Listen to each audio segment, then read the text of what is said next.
जी बच्चों, आज हमने जो टॉपिक करना है वो है एक्सेलरेशन ऑफ फ्री फॉल। अच्छा, acceleration of free fall start करने से पहले हम सबसे पहले देखेंगे what is free fall. Free fall की डेफिनेशन यहाँ पे ये एक्सप्लेन की गई है। An object that is moving only under the influence of gravity is said to be under free fall. मतलब आप देखिए किसी भी चीज को आप on the surface of earth ऊपर की तरफ फेंकें तो वो दोबारा वापस अर्थ की तरफ आती है। So this return movement of any object is just under the action of gravity. Gravity is what? The force of attraction provided by Earth to all of the objects. ठीक है, ग्रेविटी क्या चीज है? It is the force of attraction provided by earth. अब कोई भी चीज आप ऊपर फेंकेंगे ऊपर की तरफ या अवे फ्रॉम द अर्थ तो वो हमेशा रिटर्न होके अर्थ की तरफ आती है, और this is just under the influence of gravity and this is called free fall. अच्छा, अब देखिए जरा, इसमें उसने एक चीज की बात की है कि सिर्फ ग्रेविटी को डिस्कस करना है, एयर रेजिस्टेंस की भी बात नहीं कर रहा। तो अगर एयर रेजिस्टेंस हम सपोज करें कि जीरो है और बॉडी सिर्फ under the action of gravity है, तो इस तरह की मूवमेंट को हम कहेंगे फ्री फॉल। अब क्योंकि उसके ऊपर सिंगल फोर्स लग रही है ग्रेविटी की, तो इस दौरान जो उसकी वेलोसिटी में चेंज आएगी, जैसे फर्ज करें मैं यहाँ पे एक ऑब्जेक्ट दिखाता हूँ आपको। लेट्स सपोज ये सरफेस की ऑफ अर्थ है and you are throwing an a ball upward.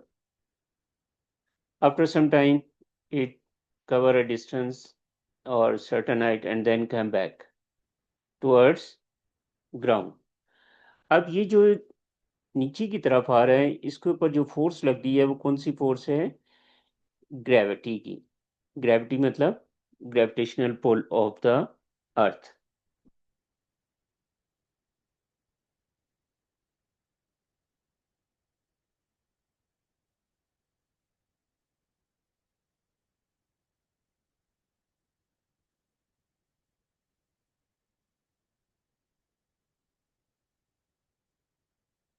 जी बच्चों, ये दोबारा देखें कि आपके पास ये ऑब्जेक्ट है, इसको हमने बॉल एक की है और इसको थ्रो किया था ऊपर की तरफ, और from a certain height it will come back to downward under the action of gravity, and this movement of the object which is just under the action of gravity, this is called free fall। और इस दौरान इसकी जो velocity change होगी जिसको हम कहेंगे acceleration, rate of change of velocity, this acceleration remains constant and this is represented by g, small g. और इसकी वैल्यू हम जो IGCSE में यूज करते हैं वो 9.81 न्यूटन पर केजी। ठीक है, तो एक्सेलरेशन ड्यू टू ग्रेविटी की जो वैल्यू होगी वो 9.81 होगी, ये आपने याद रखना है, पर केजी। तो दो चीजें हमने देख ली, एक तो हमने देखा just motion of the body under the action of gravity, this is called free fall. दूसरी हमने ये देखा कि जब बॉडी ऊपर से नीचे की तरफ आएगी या नीचे से ऊपर की तरफ जाएगी तो उसकी वेलोसिटी में चेंज आएगी, जिसको हम कहेंगे acceleration. Free falling object accelerate at a constant rate, this is called acceleration due to gravity. और इसकी वैल्यू यहाँ पे 10 मीटर है। इसको करेक्ट करने ज़रा, ये पहले हम यूज़ करते थे, अब हम इसको 9.81। अच्छा, इसके दो यूनिट यूज़ करते हैं, एक यूनिट हमारे पास ये होता है न्यूटन पर केजी, और दूसरा यूनिट हम इसका जो नॉर्मल यूनिट एक्सेशन की यूज़ करते हैं, मीटर पर सेकेंड स्क्वेयर। तो ये एक्सेलरेशन हो गया। सर उसके बाद जी बेटा। सर जी जी बोलें। ऑब्जेक्ट कांस्टेंट रेट पे कैसे एक्सेलरेट कर रहा है? क्योंकि उसके ऊपर और कोई फोर्स हम नहीं सपोज कर रहे ना, हम सिर्फ अर्थ की ग्रेविटी सपोज कर रहे हैं, एयर रेजिस्टेंस को हम निगलेक्ट कर रहे हैं। तो जब कांस्टेंट फोर्स लगी होगी तो उसके एक्सीलरेशन भी या वेलोसिटी भी कांस्टेंट इंक्रीज होगा उसमें। Got the point? Okay sir. अगर नहीं समझ आया तो बताएं, मैं और एक्सप्लेन करूं थोड़ा सा। नहीं सर, ठीक है। बेसिकली ग्रेविटी की पुल 9.8 लगती है, तो उसमें से वो कांस्टेंट एक्सेलरेट करता है। कॉन्स्टेंटली एक्सलेट करता है, यू कैन से। तो ये दो चीज़ होगी, free fall, motion of body under influence of gravity, और उसकी वेलोसिटी में जो चेंज आएगी वो कांस्टेंट होगी, जिसकी वैल्यू होगी 9.8 मीटर पर सेकेंड स्क्वायर। तीसरा पॉइंट आपने ये याद रखना है, the acceleration due to gravity is approximately, इसकी वैल्यू होगी 9.8 मीटर पर second. Under free fall objects reach the earth at the same time irrespective of their masses। ये this is very important point, इसको जरा अच्छे तरीके से याद रखें। अंडर फ्री फॉल, जब भी फ्री फॉल मूवमेंट होगी तो objects reach the earth at the same time irrespective of their masses, whether it is heavy object or lighter object। mass कम है या ज्यादा है, अगर वो उसके ऊपर सिर्फ ग्रेविटी एक्ट करेगी तो वो दोनों एक ही पॉइंट पे या एक ही टाइम पे नीचे पहुंचेंगे। if dropped from the same height above the earth's surface, because the acceleration of free fall is constant, a non-zero resultant force acts on a free falling object that has just been released। इसका मतलब ये है, जैसे हमने कहा ना, फर्ज करें आपके पास, हम एक एक्सपेरिमेंट डिस्क्राइब करते हैं। फर्ज करें आपके पास एक कॉइन है, आयरन मेटल का बना हुआ है, और एक पीस ऑफ पेपर है हमारे पास। अब आपको मालूम है कॉइन, इसकी डेंसिटी तो ज़्यादा है क्योंकि ये मेटल का है, ठीक है, और मैथ भी इसकी ज़्यादा होगी। लेकिन ये जो पीस ऑफ पेपर है, दिस इज़ वेरी लाइट, क्योंकि इसकी मैथ भी कम है और डेंसिटी भी कम है। बट जब आप इनको ऐसी कंडीशन बना लें कि if you take a large pipe, बहुत बड़ा पाइप ले लें, और उसके अंदर जितनी एयर है उसको रिमूव कर दें। अच्छा, वैसे आप नॉर्मल कंडीशन में एक कॉइन को या स्टोन को थ्रो करें ऊपर से नीचे, और एक पेपर को करें या फीदर ले लें, तो कौन सा ऑब्जेक्ट पहले नीचे आएगा? स्टोन नीचे आएगा या पेपर नीचे आएगा? टॉन। स्टोन नीचे टोन आएगा। सर। गुड जी। शिदर ने ज्वाइन की है क्लास, थैंक यू, अच्छी, ठीक है जी। स्टोन या coin should reach to the ground early, but अगर आप ये एक्सपेरिमेंट एक बहुत बड़े पाइप में करें जिसमें से आपने सारी एयर को रिमूव कर दें, एयर के मालिक्यूल्स पंप लगा के उसको रिमूव कर दें एयर को, अब क्या होगा? अब जब आप ऑब्जर्व करेंगे इसे, तो आप देखेंगे क्वाइन और स्टोन, सॉरी, स्टोन ले लें या क्वाइन ले, और पेपर जो है, both of them reach to the ground at the same time, because दोनों का जो एक्सीलरेशन होगा जी, वो सेम होगा, 9.8 मीटर पर सेकेंड स्केल, क्योंकि these are just under the action of gravity। तो जब भी कोई चीज़ ग्रेविटी की वजह से मूव करेगी नीचे की तरफ, तो उसका एक्सेलरेशन कांस्टेंट रहेगा, वह बेशक उसका मैथ ज़्यादा हो या कम हो। अब जो क्वेश्चन ये है कि वो जो हम पहले कर रहे थे जिसमें स्टोन पहले आ रहे हैं और फिदर या पेपर बाद में आ रहे हैं, तो वो क्या चीज़ थी? उसमें बेसिकली ये होता है कि जब आप इस तरह का पंप नहीं लेंगे या कोई इस तरह का आपके पास ट्यूब नहीं लिया, आपने सिस्टम नहीं बनाया जिसमें एयर को रिमूव किया है, यहाँ से आपने एयर को रिमूव किया है। ये मैं एक और डायग्राम बना रहा हूँ, उसको देखो, ये आपके पास स्टोन है और ये पेपर है, ये पहले नीचे आता है, ये देर से नीचे आ रहा है। रीज़न क्या बन रही है कि इसके ऊपर एयर रेजिस्टेंस, इसके ऊपर एयर रेजिस्टेंस कम है, R, R is the air resistance, और इसके ऊपर एयर रेजिस्टेंस ज़्यादा है। तो जब भी आप ये experiment with the presence of air करेंगे तो हैवी ऑब्जेक्ट जल्दी आ जाएंगे, लाइट ऑब्जेक्ट देर से आएंगे, क्योंकि एयर रेजिस्टेंस लाइट ऑब्जेक्ट पे ज़्यादा लगती है और हैवी सर ऑब्जेक्ट पे लेकिन एयर रेजिस्टेंस हमेशा प्रेजेंट नहीं होती। प्रेजेंट होती है ना, लेकिन हम ये एक्सपेरिमेंट ऐसी जगह कर रहे हैं जहाँ पे एयर को हमने रिमूव करवा दिया। मतलब ओके एक ओके बहुत बड़ी आपने ग्लास ट्यूब ले लिए और उसमें पंप लगा के आपने एयर को रिमूव कर दिया। ओके सर, समझ आ गई। ठीक है, तो जब आप इस तरह की कंडीशन करें कि जहाँ पे एयर रेजिस्टेंस को ख़त्म कर दें, body just under the action of gravity आ रही हो, तो फिर उन दोनों का एक्सीलरेशन सेम रहेगा। This is called acceleration of free fall. तो आपने इतना याद रखना है कि जब भी कोई object just under the action of gravity होगी और उसके अलावा कोई फोर्स ना हो उसके ऊपर, तो उसका एक्सीलरेशन कांस्टेंट होगा। तो ये अपने मेन पॉइंट्स इससे याद रखते हैं सारे। इसके बाद अब हम आगे चलते हैं कि जब भी कोई ऑब्जेक्ट नीचे से ऊपर की तरफ जाता है या ऊपर से नीचे की तरफ आता है तो उसके ऊपर किस तरह की फोर्सेस लगती हैं। अब वो हम डिटेल में देखते हैं, जो बात अभी मैंने बताई थी आपको।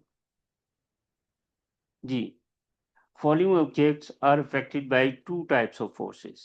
Number one, the weight of the object, जो अभी हमने बात की, ग्रेविटी।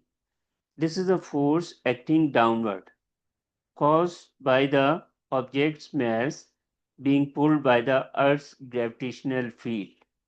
मतलब कोई भी ऑब्जेक्ट है उसको अर्थ जब अपनी तरफ खींचेगी तो that is called gravity acceleration. और उस टाइम पे एक्सलेशन जो होगा वो ग्रेविटेशनल एक्सलेशन होगा। और इस ग्रेविटी का नाम एक और भी हम देते हैं, weight of the object, gravitational pull या वेट ऑफ द ऑब्जेक्ट। और ये ऑब्जेक्ट जो है, फर्ज करेंगे आपके पास ऑब्जेक्ट हैं जो कि ऊपर से नीचे की तरफ आ रहे हैं।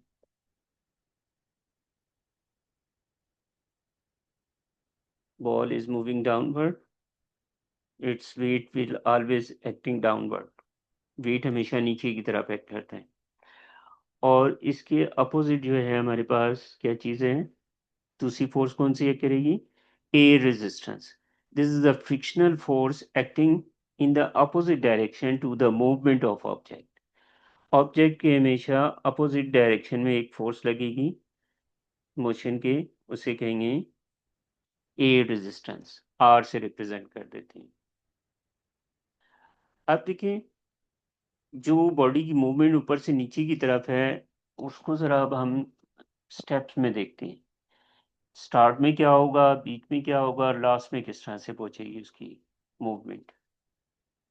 तो पहले तो ये बताएंगे जी, ये समझ आ गया, weight is the gravitation pull and air resistance is the opposing force to the motion yes provided sir. by air molecules.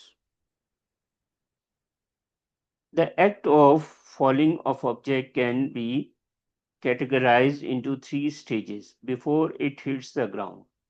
At the start, the object accelerates downward because of its speed. There is no air resistance. There is a resultant force acting downward.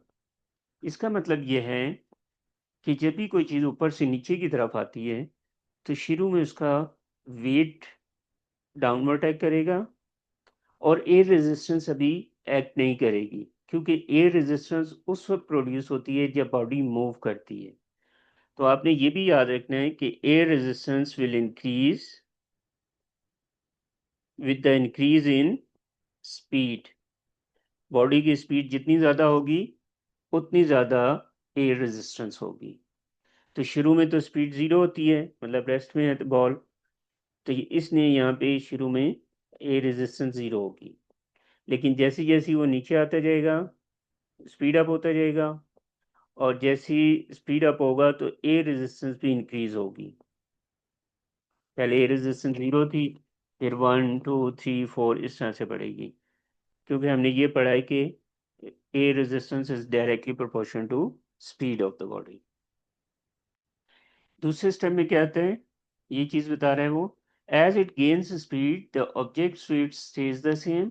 but the air resistance on it increases. There is a resultant force acting downward. अभी भी वो नीचे आ रही है क्योंकि अभी भी wait ज्यादा है और एयर रेजिस्टेंस इंक्रीज हो रही है। तीसरे स्टेप में क्या करेगा, ट्रेवलिंग एट स्टडी स्पीड। ये कब कंडीशन आएगी, eventually the objects weight is balanced by the air resistance, there is no resultant force and the object reaches a steady speed called the terminal velocity। इसको मैं आपको इस तरह से explain करता हूँ, दोबारा देखें। ये फर्स्ट के लिए बॉल है, ये नीचे की तरफ मूव कर रहा है, ये इसका वेट टैग कर रहा है, और शुरू में जो है एयर रेजिस्टेंस कम होगी या जीरो होगी, लेकिन जैसी बॉल नीचे आना शुरू होगा, स्पीड अप होगा, इसकी स्पीड बढ़ेगी तो एयर रेजिस्टेंस जो है वो भी इंक्रीज होती जाएगी। और एक टाइम आएगा जब वेट तो कांस्टेंट रहेगा, वेट और एयर रेजिस्टेंस की अमाउंट सेम हो जाएगी। तो जब वेट और एयर रेजिस्टेंस की अमाउंट सेम हो जाएगी तो इनका डिफरेंस जो होगा, अगर हम इसको ऐसे लिख लें W माइनस आर, ये जीरो हो जाएगा, and this difference is called resultant force, this one. So resultant force RF would be zero, and at this time velocity will be constant, and this constant velocity when weight is equal to air resistance, this is called terminal velocity। तो बेटा अभी हमने सिर्फ 3 चीजें discuss करी हैं, वो मैं रिपीट कर रहा हूँ, दोबारा मुझे बताएंगे। वेट क्या चीज है, gravitational force, it is always downward. Air resistance क्या चीज है, opposing force to the motion, and it depends on velocity, जितनी ज्यादा वेलोसिटी होगी उतनी ज्यादा रेजिस्टेंस होगी। और इसमें हमने ये स्टेप्स देखे हैं, शुरू में वेट मौजूद है लेकिन एयर रेजिस्टेंस जीरो है, क्योंकि एयर रेजिस्टेंस डिपेंड करती है वेलोसिटी पे। Excuse me. तो वेलोसिटी जिस तरह से इंक्रीज होगी इसी तरह से एयर रेजिस्टेंस भी इंक्रीज होगी, और एक टाइम ऐसा आएगा जब वेट और एयर रेजिस्टेंस इक्वल हो जाएंगे, उनका डिफरेंस जीरो हो जाएगा, रेजिस्टेंट फोर्स जीरो हो जाएगी। तो जब डाउनवर्ड और अपवर्ड फोर्सेस इक्वल हो जाएं तो उस टाइम पे body will move with the constant velocity, and this constant velocity is named as terminal velocity. यहां तक मुझे बता दें, फिर हम इसका ग्राफ देखते हैं अभी। जी सर, समझा। क्लियर है? जी जी सर। गुड। अब हम इसका ग्राफ देखते हैं, और ग्राफ में आपको इस चीज़ के बारे में आइडिया हो जाएगा सारा, कि हम जो अभी बात कर रहे थे, how the force will increase और डिक्रीज। देखिए हम इसी एक और एग्जांपल लेते हैं, पैराट्रूपर की jump, velocity time graph of a parachutist. देखिए शुरू में क्या हुआ, फ्री फॉल के लिए, when the parachuter jump from a certain height, क्या होगा, इसकी वेलोसिटी इंक्रीज होगी। ठीक है, the sky diver accelerate at the as they began to fall, जैसे ऊपर से नीचे मूव करेगा तो एक्सेलरेट होगा, इसकी वेलोसिटी इंक्रीज होगी। उसके बाद थोड़ी देर के बाद क्या होगा, ये देखें वेलोसिटी इंक्रीज हो रही है और साथ ही कर्व शेप बनेगी, इसका जरा ख्याल रखना। As the sky diver speeds up the air resistance force increase. पहले रेजिस्टेंस जीरो थी, लेकिन जैसे ही उसकी एक्सेलरेशन, उसका वेलोसिटी इंक्रीज हुई तो उसका एयर रेजिस्टेंस भी इंक्रीज होगी। फिर उसके बाद देखिए ये थर्ड स्टेट पे आता है, यहाँ पे this one, at terminal velocity the air resistance force and weight are equal, so speed is constant। Air resistance increase होते होते वेट के बराबर हो जाएगी, और जब वेट के बराबर हो जाएगी तो स्पीड कांस्टेंट हो जाएगी, and this constant speed is named as terminal velocity. ये 3 स्टेप हमने अभी पीछे पढ़े थे। और ग्राफ जो है this become parallel to time axis, ये देखें पैरेलल हो गया। यहाँ पे ग्राफ डिक्रीज होता जा रहा है, वेलोसिटी डिक्रीज होते होते कांस्टेंट हो रही है, सॉरी एक्सीलरेशन डिक्रीज होते होते 0 हो जाएगा और वेलोसिटी कांस्टेंट हो जाएगी। फिर इसके बाद क्या करेगा, पैराशूट ओपन करेगा। The parachutes open which increases the air resistance and slows the skydiver। जो कांस्टेंट वेलोसिटी के साथ नीचे आ रहा था तेजी से, अब जैसे ही पैराशूट ओपन होगा तो इसमें एयर फील्ड होगी और उसकी जैसे अपवर्ड फोर्स दोबारा ज़्यादा हो जाएगी, एयर रेजिस्टेंस। जब एयर रेजिस्टेंस ज़्यादा होगी तो अब ये इसकी मूवमेंट स्लो हो जाएगी। This movement will be slow. The parachutes open which increases the air resistance and slows the skydiver. और फिर फाइनली दोबारा इसकी टर्मिनल वेलोसिटी आएगी। The skydiver continues to slow down until the new air resistance force and weight are equal again, so a new terminal velocity is reached. और finally he or she will hit to the ground. तो free fall का graph हमेशा ऐसे बनेगा कि पहले ऊपर जाएगा, फिर डिक्रीज होगा, फिर पैरेलल टू टाइम एक्सिस होगा, फिर शॉर्ट डिक्रीज है, फिर कांस्टेंट होगा और फिर डिक्रीज होगा।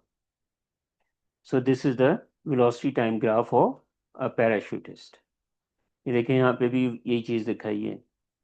शुरू में ये इसका एक्सेलेरेशन जैसे ये जंप करते हैं तो शुरू में ये एक्सेलेरेशन इसका 10 लिखा हुआ है, इसको अब चेंज करेंगे आप। ये अब वैल्यू जो कि कैंसिल होके यहाँ पे आप लिखेंगे 9.81।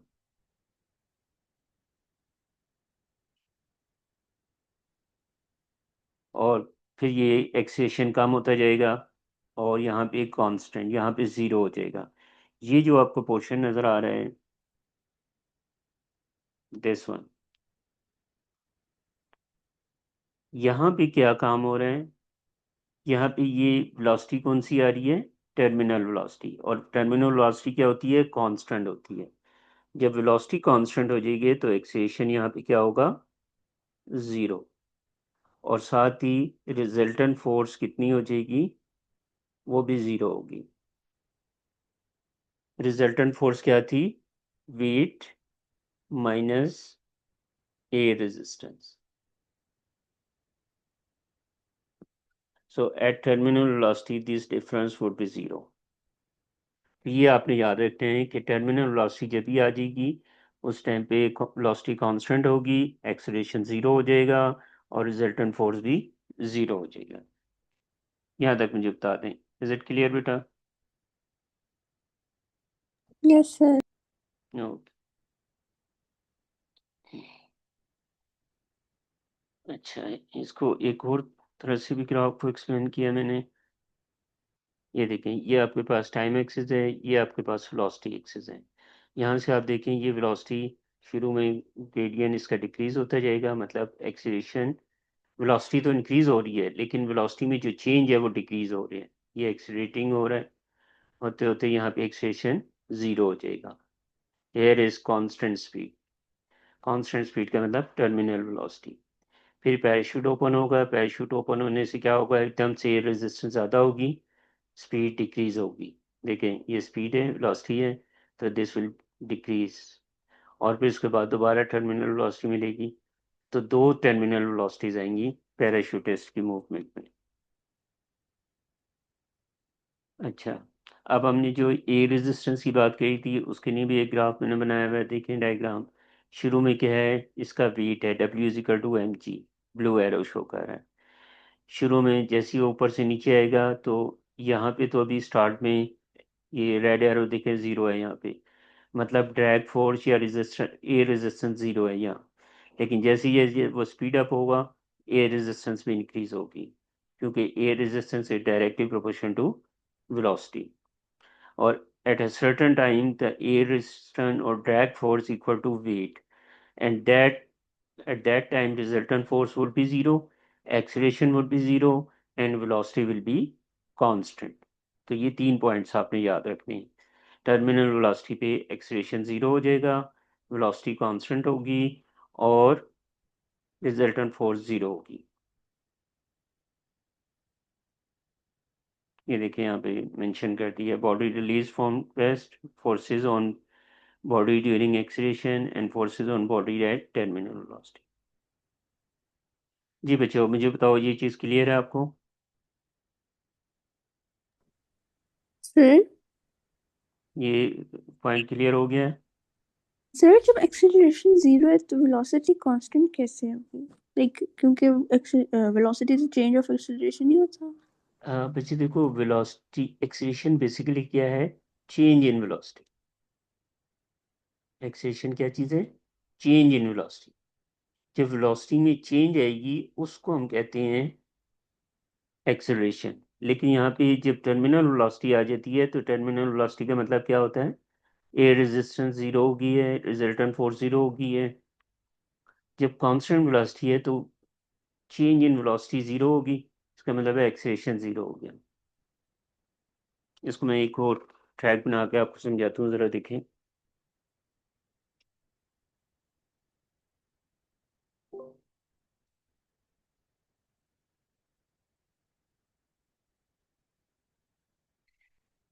फर्स्ट करें, आपके पास ये ट्रैक बना है।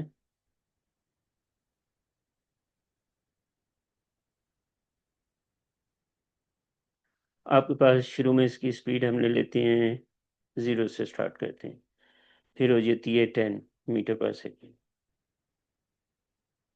फिर हो जाती है 30 या 20 मीटर पर सेकेंड, फिर हो जाती है 30 मीटर पर सेकेंड। ठीक है। अभी इसमें क्या हो रहा है, स्पीड या वेलोसिटी इंक्रीज हो रही है। तो एक्सेलरेशन का फार्मूला आपने क्या पढ़ा था? v-u/t। यहाँ पे u को हम ये स्टार्टिंग पहली वेलोसिटी है, इसको u ले लेते हैं, इसको हम v ले लेते हैं, और टाइम हम इसका 1 सेकेंड ले लेते हैं।